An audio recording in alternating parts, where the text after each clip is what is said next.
आदाब।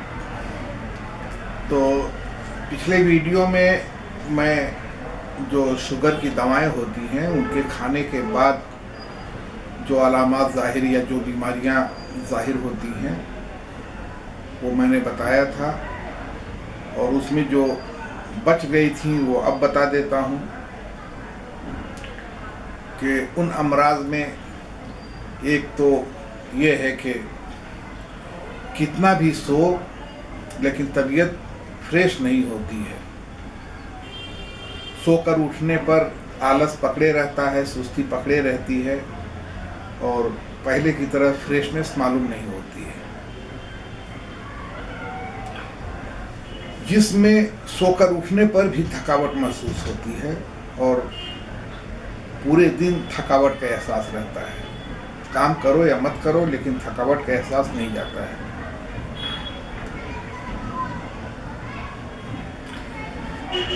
पेशाब को मरीज रोक नहीं पाता है, तो पेशाब लग गई तो फिर उसको रोकना बहुत मुश्किल हो जाता है। और मरीज बात करते करते बात भूल जाता है, यानी याददाश्त निहायत कमज़ोर हो जाती है।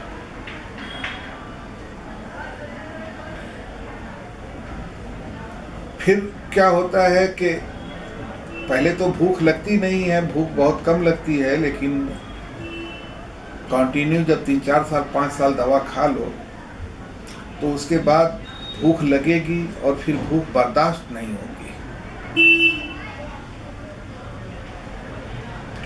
एक और मर्ज चूँकि निज़ाम हज़म जो है वो कमज़ोर हो जाता है या उसमें कुछ खराबी पैदा हो जाती है, तो शुगर के मरीज़ को और कोई प्रॉब्लम हो या न हो, लेकिन डाइजेस्टिव सिस्टम से रिलेटेड बीमारी तो उसको होनी ही होनी है, जिसमें खास करके होता है कब्ज़। तो अज़लाती दवाएं खाने के बाद कब्ज़ हो जाना तो लाजिम है। पहले ही बता चुका हूँ कि हरारत गुरेज़ी का लेवल बहुत लो हो जाता है और उसकी वजह होती है ये अज़लाती असाबी दवाएं, यानी खुश्क सर्द दवाएं।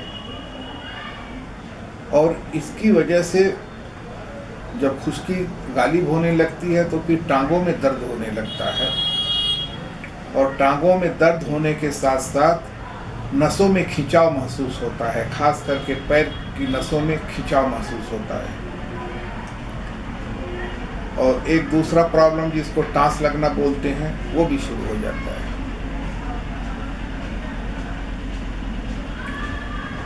एक जो बहुत बड़ा प्रॉब्लम सभी लोगों ने ऑब्जर्व किया है, या जिसको एलोपैथ में कहते हैं कि कोलेस्ट्रॉल बढ़ गया, कोलेस्ट्रॉल बढ़ गया, हम उसे कहते हैं खून का गाढ़ा हो जाना। तो जब भी खुश्क मिजाज की दवाएं मरीज को दी जाती हैं तो खून जो है वो गाढ़ा हो जाता है, और जब ये गाढ़ा हो जाता है तो नसों में रवानी के साथ फिर दौड़ नहीं पाता है, और फिर आर्टरीज की नसें जो कि बहुत बारीक, बाल के बराबर बारीक होती हैं, तो खून गाढ़ा होने के बाद इनमें रुकने लगता है, फंसने लगता है, यानी इसकी रवानी में मसला पैदा हो जाता है, और फिर हार्ट का इशू पैदा हो जाता है। खून गाढ़ा होने से फिर ब्लड प्रेशर का इशू पैदा हो जाता है। तो जब मरीज खून पतला करने की दवाएं खाने लगता है तो फिर दूसरे अमराज यानी सफरावी अमराज पैदा हो जाते हैं।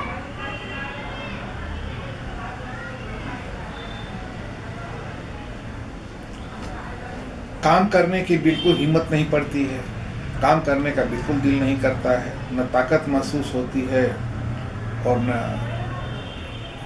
काम का जो जोश जज्बा होता है वो महसूस होता है, न काम की कोई लगन महसूस होती है। और ब्लड प्रेशर के मरीज का जब 4-5 साल गुजर जाता है दवाएं खाते हुए, तो ब्लड प्रेशर ये नहीं कि हाई ही रहता है, कभी ये हाई हो जाता है तो फिर कभी ये लो हो जाता है, यानी दोनों मसले उसको पकड़ लेते हैं, कभी लो तो कभी हाई। अब दवा वो किसकी खाए, हाई की खाए या लो की खाए। तो अक्सर दवाएं तो हाई की ही चलती हैं, जिसकी वजह से उसको ब्लड प्रेशर लो का भी मसला पैदा हो जाता है। और फिर दूसरे मसाइल पैदा होते हैं कि ब्लड प्रेशर हाई में जो दवाएं खाई जाती हैं वो किस तरह से हरारत गुरेजी को बिल्कुल सिफर कर देती, सिफर तो नहीं करती हैं लेकिन लेवल बहुत लो कर देती हैं, और सर्दी को जिस्म के अंदर बढ़ा देती हैं। तो इनका मिजाज, सारी ब्लड प्रेशर की दवाओं का मिजाज निहायत सर्द होता है। तो अब चूंकि शुगर पैदा ही हुई थी रतुबात में सर्दी उतर जाने की वजह से, अब फिर ये वापस घूम करके फिर वही सर्दी की दवाएं खाने लगता है मरीज। और जब सर्दी उतर जाती है, जिस्म के अंदर खून सर्द हो जाता है, खून का जोश जब ब्लड प्रेशर की दवाओं से ख़त्म हो जाता है, तो मर्द जो है सेक्स के मामले में ज़ीरो हो जाता है।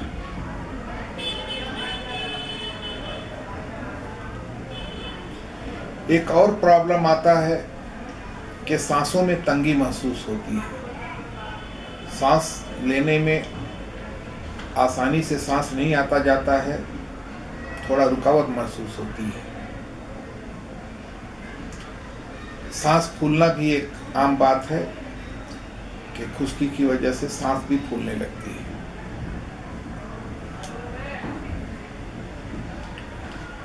नसों में ब्लॉकेज इन दवाओं की वजह से, जब खून खुश्की बढ़ करके जब खून गाढ़ा होता है तो फिर नसों में ब्लॉकेज भी पैदा हो जाती है, क्योंकि उस हालत में खुश्की की वजह से नसें सिकुड़ती हैं और सूखती हैं। तो जो बारीक नसें हैं, कुछ रगें होती हैं जो मतलब बाल के बराबर बारीक हैं, यानी हार्ट के आर्टरीज, तो फिर उनमें ब्लॉकेज पैदा हो जाती है इस सिकुड़न और खुश्की की वजह से।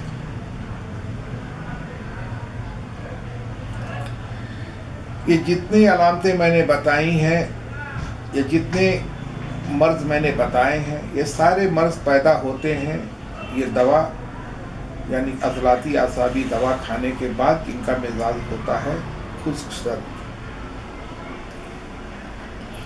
खुश्क गर्म भी कुछ लोग ये दवाएं देते हैं, लेकिन खुश्क गर्म दवाओं का ये मसला होता है कि ये रतूबात को खारिज नहीं करती हैं, ये खुश्की पैदा करती हैं जिसमें, और उसके साथ साथ थोड़ी गर्मी भी पैदा करती हैं। लेकिन इस मिजाज की दवाएं रतूबात को खारिज नहीं करती हैं।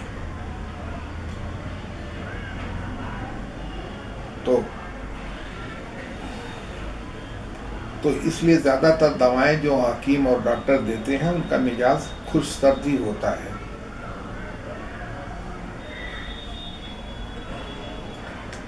दूसरा एक प्रॉब्लम इन दवाओं से जो मैं पहले बता चुका हूँ वो होता है जिसमें सौदा की ज़्यादती। तो सौदा की ज़्यादती से फिर मरीज को सौदावी अमराज भी लाक हो जाते हैं, और सौदा की ज़्यादती की वजह से फिर जो दूसरे आज़ा हैं जैसे ग्लैंड्स हुआ, अब सौदा तो खुराक हो गई सिर्फ मसल्स की, तो जब दूसरे आज़ा को खुराक नहीं मिलती है, सौदा गालिब आ जाता है, तो जैसे ग्लैंड्स हुए ये अपना काम सही तरीके से नहीं कर पाते हैं, या फिर कहिए कि बहुत सुस्त हो जाते हैं, बहुत सुस्त रवि से काम करते हैं, या अपना काम अंजाम नहीं दे पाते हैं। दूसरे जब सौदा गालिब हो गया और इस सौदा ने जब बलगमी रतूबात का खात्मा कर दिया, तो ये रतूबात यानी बलगम जो है ये खुराक है आसाब और दिमाग की, तो फिर दिमाग और आसाब में भी कमज़ोरी आ जाती है, अपना काम सही तरीके से नहीं कर पाते हैं।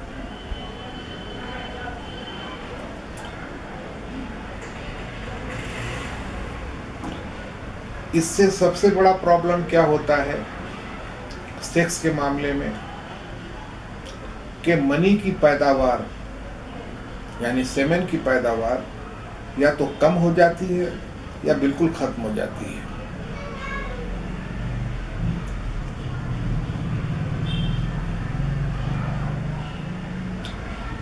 तो अब होता क्या है कि सेक्स के मामले में सेक्स पावर ज़ीरो कैसे होता है कि दो वजूहात अब होती हैं। एक तो ये होती है कि जिसमें सौदा के गालिब हो जाने से दूसरे आज़ा काम नहीं करते हैं या काम अपना बहुत स्लो कर देते हैं, और दूसरी वजह होती है कि मनी की पैदाइश कम हो जाती है, बंद हो जाती है।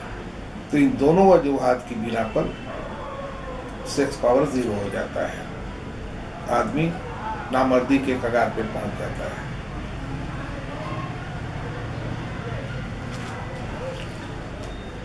तो कुछ लोगों में तो मर्दाना ताकत देखा गया है कि कम हो जाती है, कम का मतलब बहुत कम हो जाती है, और कुछ लोगों में देखा गया है कि नील बटे सन्नाटा यानी ज़ीरो।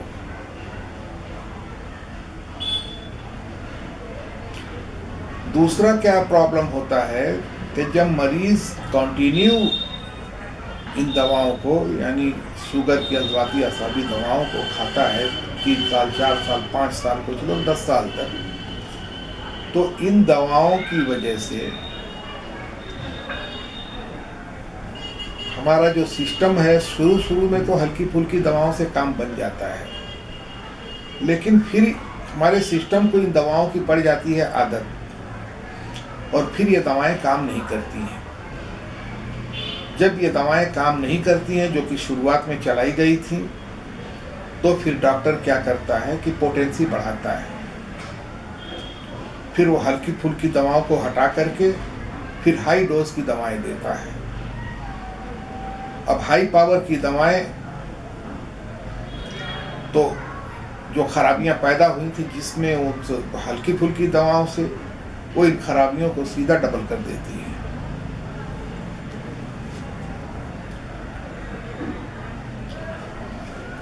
अब आते हैं शुगर के इलाज की तरफ।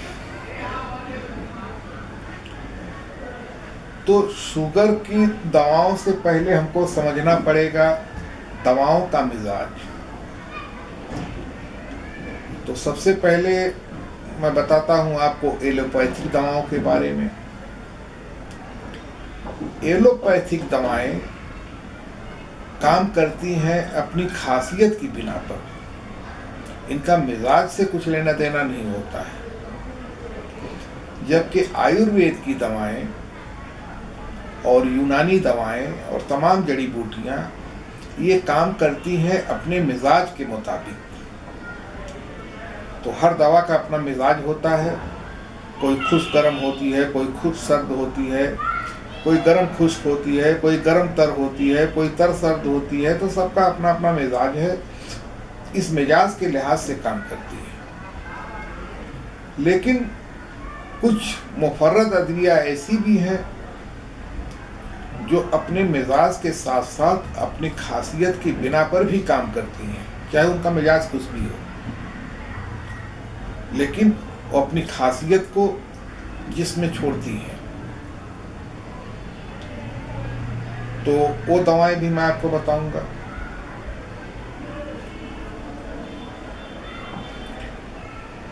एक बात और मैं आपको बता दूं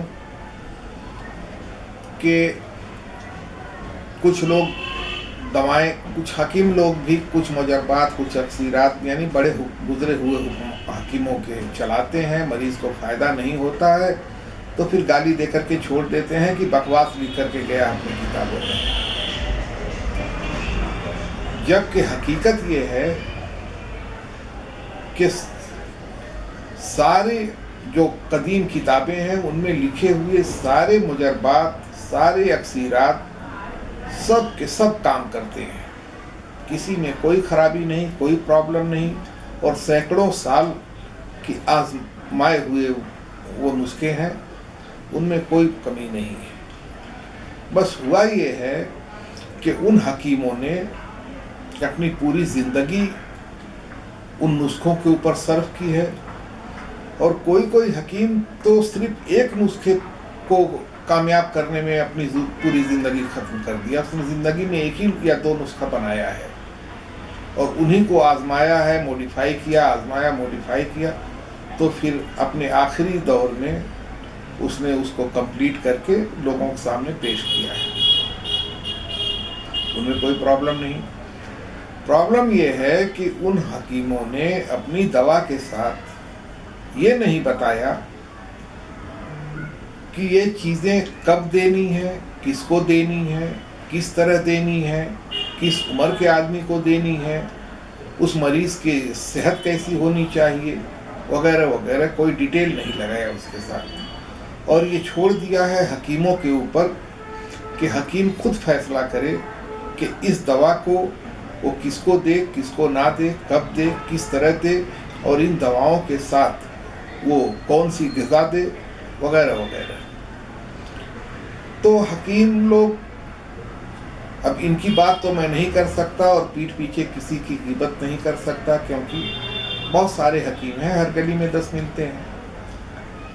लेकिन जिन लोगों ने पढ़ाई की है तो हकीमों को सबको मालूम है, ख़ास करके ख़ासुल मुफर्रदात के बारे में, कि हर मुफर्रद दवा की क्या खासियत है, उसका मिजाज क्या है, किस तरह वो काम करती है, कहाँ नुकसान करती है, कहाँ फ़ायदा करती है, जिसमें क्या क्या तब्दीलियाँ पैदा करती है, कौन सी दवा बलगम पैदा करती है, कौन सी सफरा पैदा करती है, कौन सी सौदा पैदा करती है, सब पता है।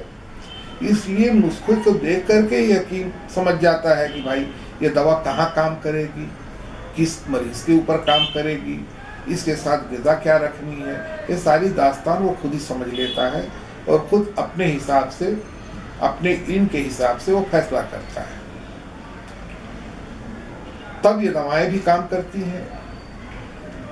लेकिन अब जो लोग एक गोली और एक माजून बना करके बैठे हुए हैं और जो भी आया उसको वही गोली पकड़ाते हैं, जो भी आया उसको वही माजून पकड़ाते हैं, तो फिर ठीक है, 100 लोगों में 2, 4, 10 लोगों को फ़ायदा भी कर देती है, मगर ये अंधेरे में तीर चलाने जैसा है। लग गई तो वाह वाह, नहीं लगी तो कोई बात नहीं।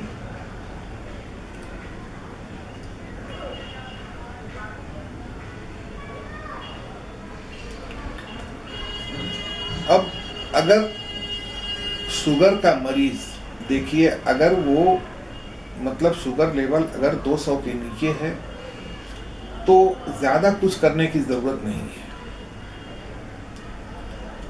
कुछ दवाएं, चाहे आप जड़ी बूटी ही इस्तेमाल कर रहे हो तो कोई बात नहीं, लेकिन जो चीज़ें कि बहुत ज़्यादा कड़वी होती हैं उनका इस्तेमाल आप एक मुअय्यना मुद्दत तक, यानी एक लिमिटेड टाइम तक कराइए, 10 दिन, 15 दिन, 20 दिन। मेरे पास भी दवाएं हैं जो अगर शुगर लेवल 200 के नीचे है तो 11 दिन, 12 दिन में वो काम कर देती हैं। शुगर लेवल डाउन हो जाता है, पेशाब बंद हो जाता है, वगैरह वगैरह, सारे अलामात शुगर की ख़त्म हो जाती हैं। लेकिन उसके बाद दवा नहीं बंद करनी है। ऐसी यानी लो पोटेंसी की दवाएं दीजिए, ऐसी दवाएं जिनमें सौदा पैदा करने की कुव्वत बहुत कम है और वो बलगमी रतूबात को ख़त्म नहीं करती हैं, कंट्रोल करती हैं, तो मरीज़ को भी ज़्यादा कुछ प्रॉब्लम नहीं होगा और शुगर भी कंट्रोल में रहेगी। लेकिन इसमें सबसे पहला जो काम करना है वो करना है हरारत गुरेज़ी को ऊपर उठाना। हरारत गुरेज़ी को ऊपर उठाइए, लेकिन इत्दाल कायम रखिए, कभी भी इसको लिमिट क्रॉस करने मत दीजिए। तो क्योंकि जब लिमिट क्रॉस करेगी तो अलामतें पैदा होती हैं, तो हकीम लोग जानते हैं। अब आम आदमी तो नहीं कर सकता, लेकिन आम आदमी के लिए मैं यही कहूँगा कि वो दवाओं के चक्कर में न पड़े, बल्कि ग़िज़ा मैं बताऊँगा तो ग़िज़ा से वो हरारत गुरेज़ी को पैदा करे, और ग़िज़ा से जो हरारत गुरेज़ी पैदा होती है वो लिमिट को क्रॉस नहीं करती है, वो एक हद में ही रहती है। तो एक तो हो गया है हरारत गुरेज़ी।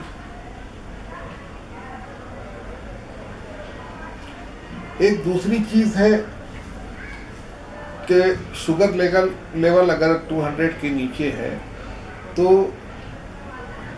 इनको ज़्यादातर कोशिश करिए कि तदबीर से कंट्रोल करने का, यानी जिसको हम इलाज की तदबीर कहते हैं। उन तदबीर में आ गया, एक्सरसाइज हो गया, वॉकिंग हो गया, स्विमिंग हो गया।